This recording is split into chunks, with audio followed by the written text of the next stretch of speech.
This is Julian, and this week's book is The Pathwork of Self-Transformation by Eva Pierrakos. And this is a book that goes hand in hand with the previous two books that I touched on, Letting Go by David Hawkins and The Power of Now by Eckhart Tolle. But what I really like about this one here is its emphasis on self-confrontation. Okay, where we all tend to think that the path to a more fulfilling state of consciousness is external, when in reality it's internal, and it requires us to stop running away from and trying to avoid certain parts of ourselves and to start facing them and going through them instead. Enjoy. So I thought I'd start off by introducing the idea of the higher self, the lower self, and the masked self, also known as the idealized self. Okay, so think of it this way.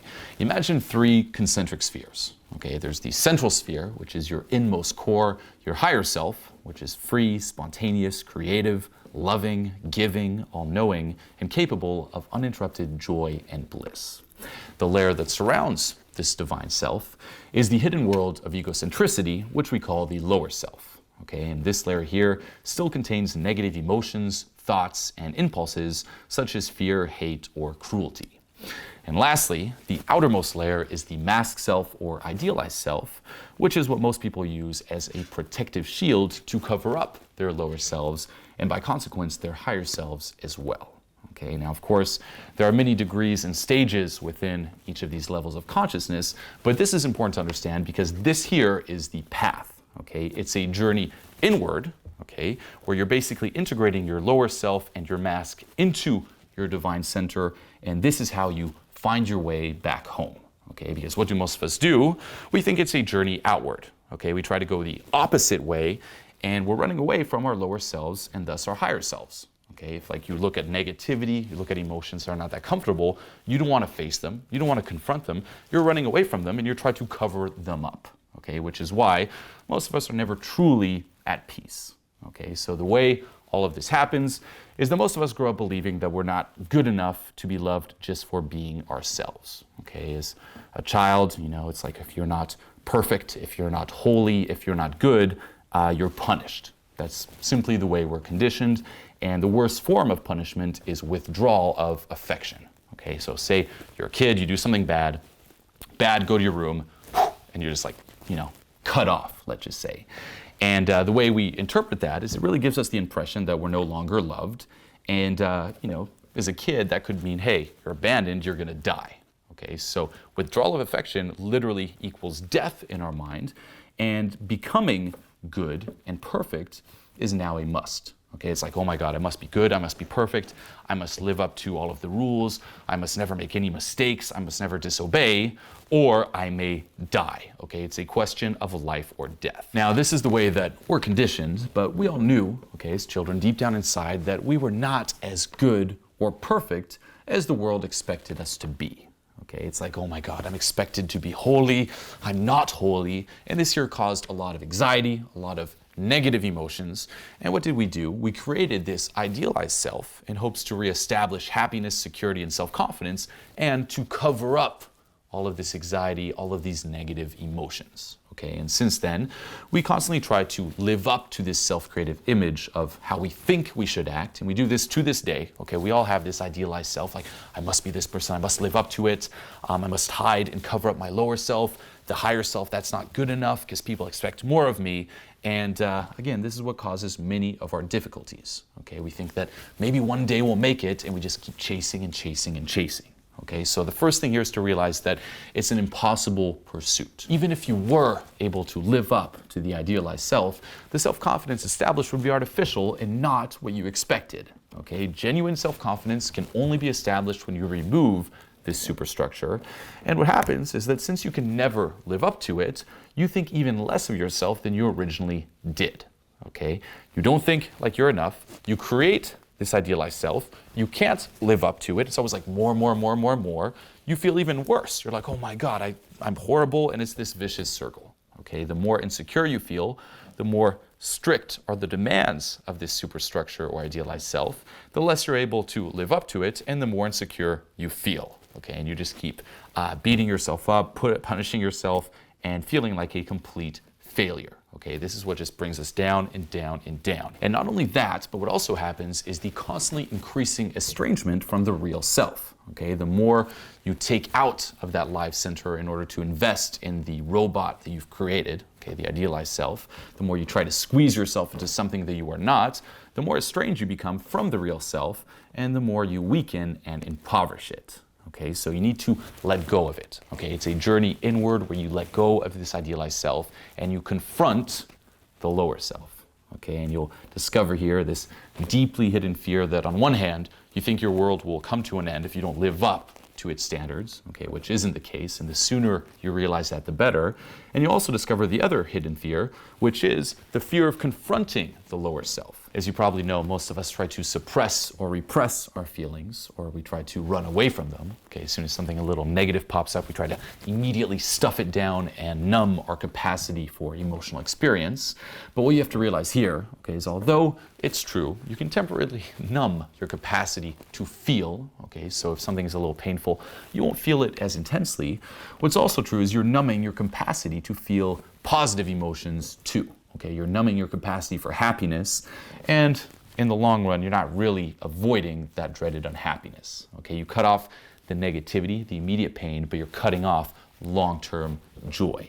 Okay, and what you also realize is that the unhappiness you seem to avoid will come to you in a different, much more painful but indirect way. Okay, so what you have to do here is actually allow all of these emotions you've been stuffing down, all of these emotions you've been running away from, all of these emotions you've been trying to suppress. You have to allow them to come up, reach the surface of awareness again, as to understand them and enable them to mature. Okay, and I really want this to sink in. Stop running away from them. Okay, we all do it. We try to hide in different achievements, chase the next thing and the next thing. But guess what? Because you're running away from something, okay, you're not chasing something because you want to do it, you're not inspired to, you're actually forced to, you will never, ever achieve this inner peace. Okay, you have to actually stop and confront what you're running away from.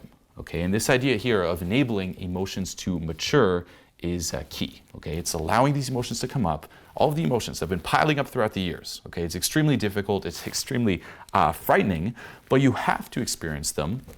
And basically what will happen is you will feel an organic process of emotional growth happen. Okay, where, yeah, the emotion will come up. It will be painful. Okay, you'll experience them, you go through them, and what you'll notice is that those emotions, okay, that are painful at first, will naturally change their direction, their aim, their intensity, and their nature. Okay, by allowing these emotions to finally mature, you will no longer need to fear the power of those emotions by merely putting them out of awareness. Okay, so feelings, emotions, they grow. Okay, they start off, and they may start off as being painful, but if you stay with them, you allow them to actually grow, they will change into something else. Okay, and you'll realize this.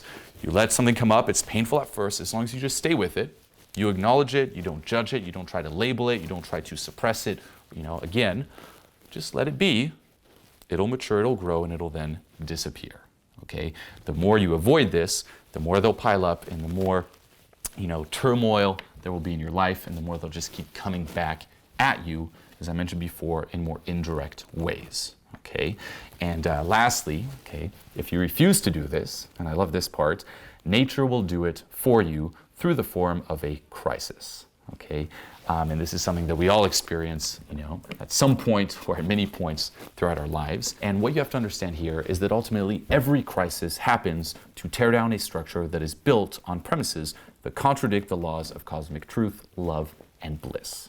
Okay, so when a crisis happens, it's easy to hate the crisis, to feel like we're a victim, but the reason it happens is that so we can transform. Okay, it's to destroy, tear down, okay, this false structure of, say, you holding on to this old, distorted, cheating way of life, so that you can reach a new, liberated, free way of living in which you are whole. Okay, and it can be momentarily painful. If you look back at your life now, every great moment of change was painful at the time, but you needed that to change. Okay, if you look back at your life now, I doubt, you take those moments back. But that's what's necessary. You need something to just tear down the structure or the way you're just going about life. Okay, and the more painful a crisis is, and this is also important to understand, the more the will-directing part of consciousness is attempting to obstruct this change. Okay, so in reality, if every time, say, a crisis hits, you can kind of just go with the flow and let go and just embrace the change, realize that, oh, this is happening for a reason. You know, I need to tear down this belief, let's just say, of trying to live up to this idealized self, the smoother that transition will be. Okay, and the more aligned you are living with, say, truth, love, joy, bliss, you know, the less need of a crisis there will be too. The more you confront your lower self, the more you try to integrate the lower self, the mask, with the higher self, you know, there won't be any need for a crisis. Okay, but this is important to understand. Okay, stop clinging to the illusion that going through a crisis can be avoided. Okay, or escaping it will do some good. It won't. Okay, it's happening for a reason, and taking cover does no good to anyone. And in reality, okay, if this eruption does not lead to recognition, and this is important, if you go through a crisis and you don't realize, okay, this is what I should learn, this is what I need to change, if the structure is not, you know, broken down, a final crisis is bound to come where the entity can no longer take refuge from its message. Okay, so you will encounter small crises at first, bigger ones, until you finally get the message. Okay, so this here is the meaning of a crisis. When it happens to you, find the message and don't just try to avoid it, try to escape it. Okay, so this here is what I personally got out of this book. Of course, it goes a lot more in depth into a lot of these ideas and more. So if you resonate with this, I highly recommend checking it out. And as always, check the comments here below for next week's book.